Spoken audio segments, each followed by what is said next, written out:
Okay guys, picking back up where we left off on number 11, it says, what happens to the gravitational force between two objects when the distance between the two of them doubles?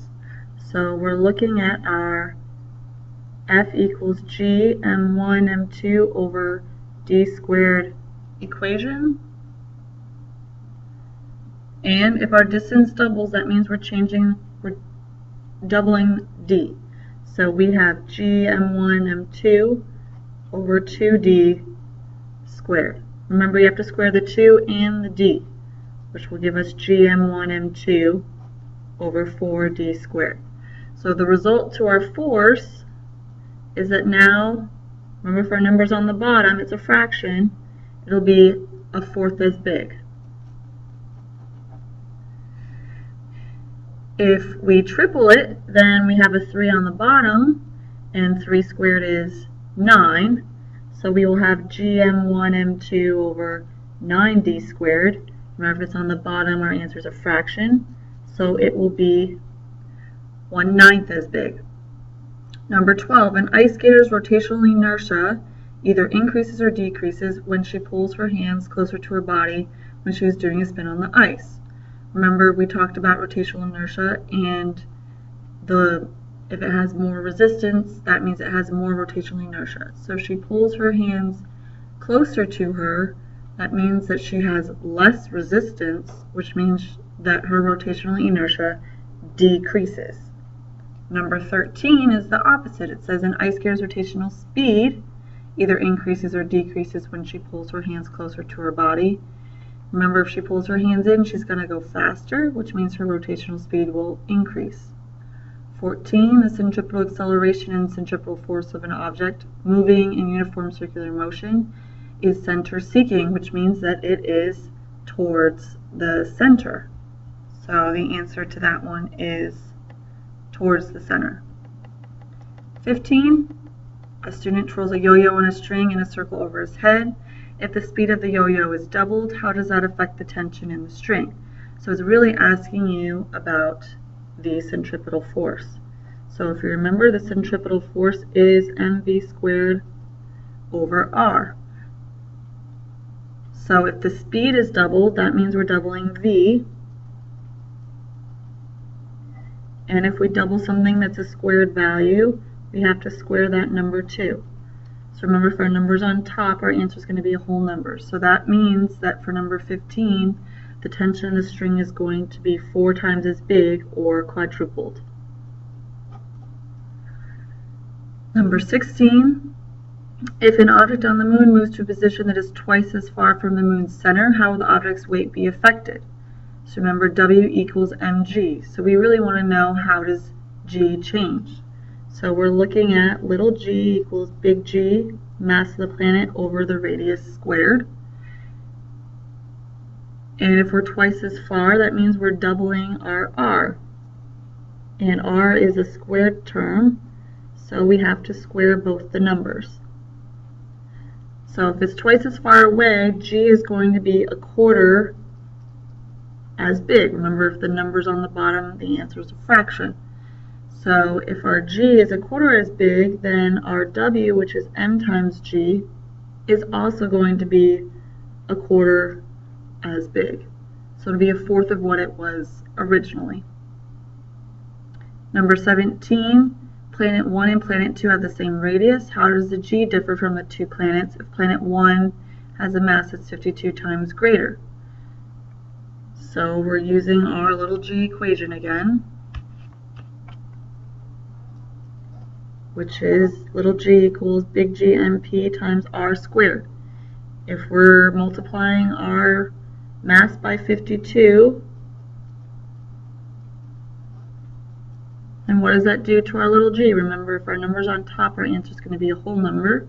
So it's going to be 52 times as big.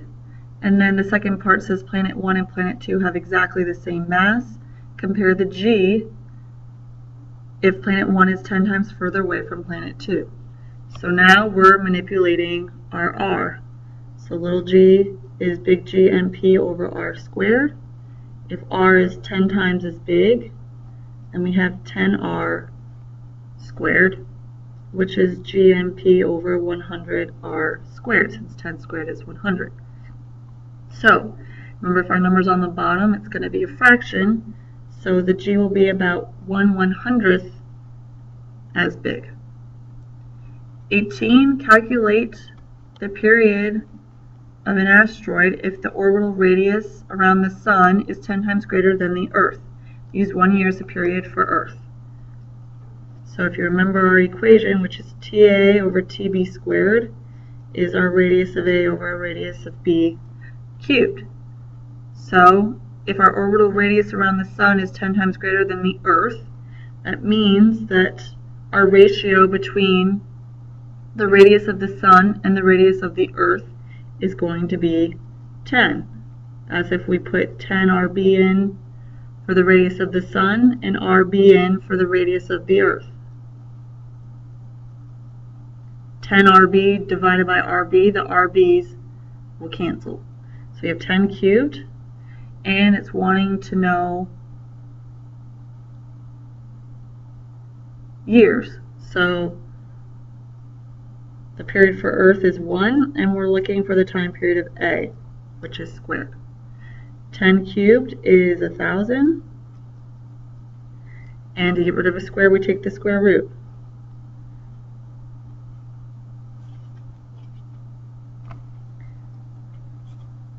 So if we look at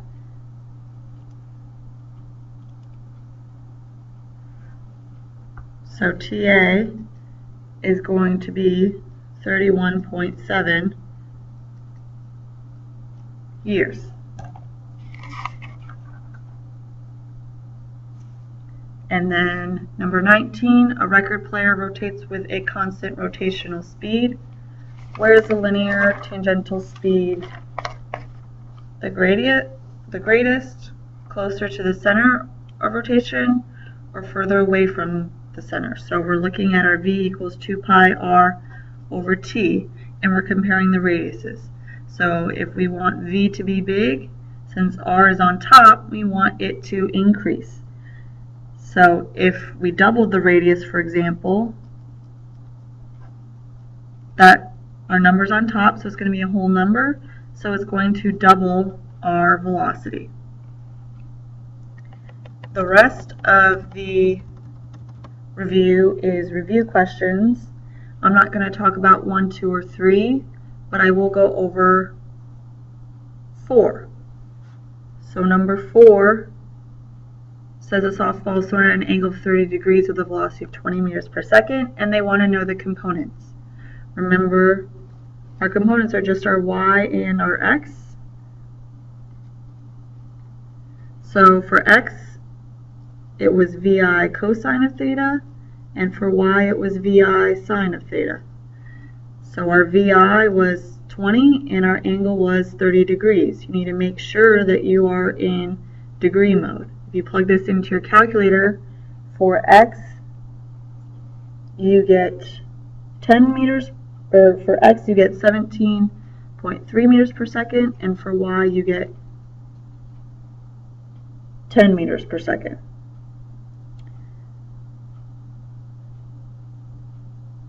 And then number 5, as the angle between two wires holding a picture decreases, what happens to the tension in the wire? So it's asking you to look at this value here. So let's say we had 20 here, and we changed our angle. This is for number 5, but I'm just using the data for number 4. So if I decrease my angle to 15 degrees, my y is 20 sine of 15.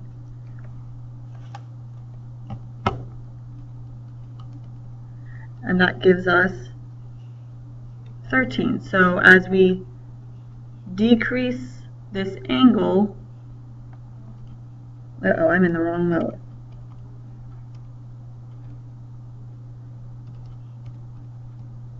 As we decrease this angle, you really get 5.2.